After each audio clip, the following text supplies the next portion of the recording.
தூக்கம் வரல, சரியா சாப்பிட முடியல. அதான் நேத்து கோயிலுக்கு போய் சாமி கிட்ட மனசார வேண்டிக்கிட்டேன். அப்ப சித்தர மாதிரி திடீர்னு ஒருத்தர் வந்தாரு. என் பிரார்த்தனை அவர் காதுல கேட்டுச்சோ என்னமோ. அவர் தான் மடிப்பிச்சை எடுத்து கிடைக்கிற பணத்துல வெள்ளி பாதம் செஞ்சு அம்மனுக்கு படைக்கணும்னு சொன்னாரு. சரி, தாமதிக்க வேண்டாமேன்னு மடிப்பிச்சைக்கு கிளம்பிட்டேன். என்னால முடிகிற வரைக்கும் போய் பிச்சை வாங்கி சாமிக்கு பாதம் செஞ்சு படைக்கணும். அப்பயாவது நம்ம ஜீவா கண்டிப்பா வந்துருவான்.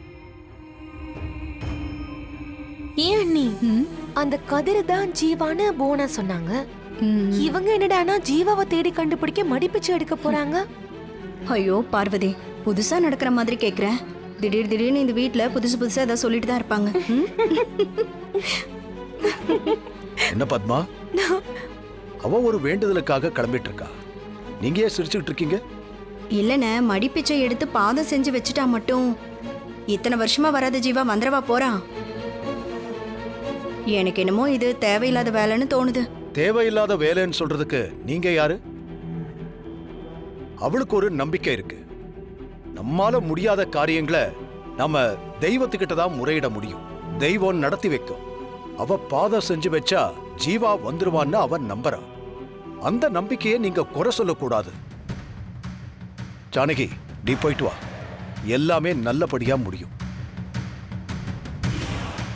அதுக்கு இல்லைண்ணே, அண்ணி இந்த ஊர் தலைவரோட மனைவி, அதுவும் இல்லாம இந்த ஊருக்கே பஞ்சாயத்து தலைவி.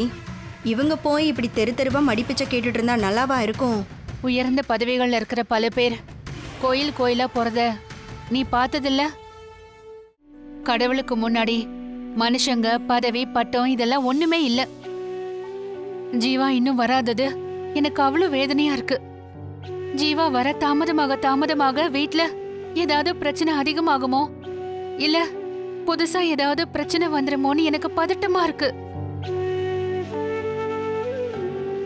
அவன் கால் நம்ம வீட்ல பட்டாதான் நம்ம வீடு நிம்மதியா இருக்கும்னு என் மனசுல பட்டுக்கிட்டே இருக்கு. எப்படி ஜீவாவை வர வைக்கிறது, அதுக்காக என்ன செய்யலான்னு ஒவ்வொரு நாளும் ஒவ்வொரு நிமிஷமும் அழுது துடிச்சிட்டு இருக்கேன் பத்மா. பிரார்த்தனை பண்ணிட்டு இருக்கேன். அந்த சித்தரை கடவுள் தான் அனுப்பி எனக்கு இந்த விஷயத்த சொல்ல வச்சிருக்கு. நான் மடிப்பிச்சை எடுத்து பாதம் செஞ்சு சாமிக்கு படைச்சு ஜீவாவை இந்த வீட்டுக்கு வர வைப்பேன். ஜீவா நம்ம வீட்டுக்கு வரதான் போறான். ஜானகி, கண்டிப்பா அது நடக்கும். நீ போயிட்டு வா.